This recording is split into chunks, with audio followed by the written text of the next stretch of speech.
അവരുടെ ജീവിതം അതിനു വേണ്ടിയാണ്. ലാ യഹ്ദിയല്ലാഹു ബിക റജുലൻ വാഹിദ ഖൈറുൻ ലക മിനദ് ദുനിയ വമാ ഫീഹാ.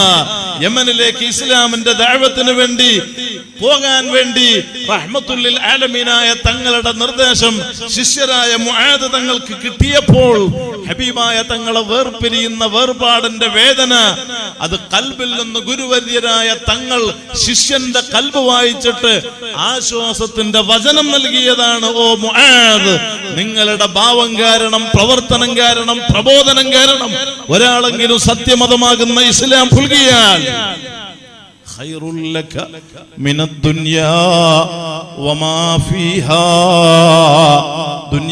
ദുനിയാവിലുള്ള സർവ്വസത്തക്കാളും നിങ്ങളുടെ ആ ദഅവത്ത് നിങ്ങൾക്ക് മഹത്തരമാണ്. ആ ഒരു ലക്ഷ്യത്തോടെ അൽഹംദുലില്ലാഹ് നമ്മുടെ മജ്ലിസുകളും സ്ഥാപനങ്ങളും പ്രവർത്തനങ്ങളും ഒക്കെ നടക്കുമ്പോ റബ്ബേ ദുനിയാവും ആഖിറവും ഞങ്ങൾക്ക് സലാമത്താക്കി തരണം റഹ്മാനേ. പരിശുദ്ധ മുഹറത്തിന്റെ ബഹുമാനം ധാരാളമുണ്ട്. ഞാനത് സമയം വൈകിയത് കൊണ്ട് അതിലേക്കൊന്നും കിടക്കാതെ ഇൻഷാ അല്ലാഹ്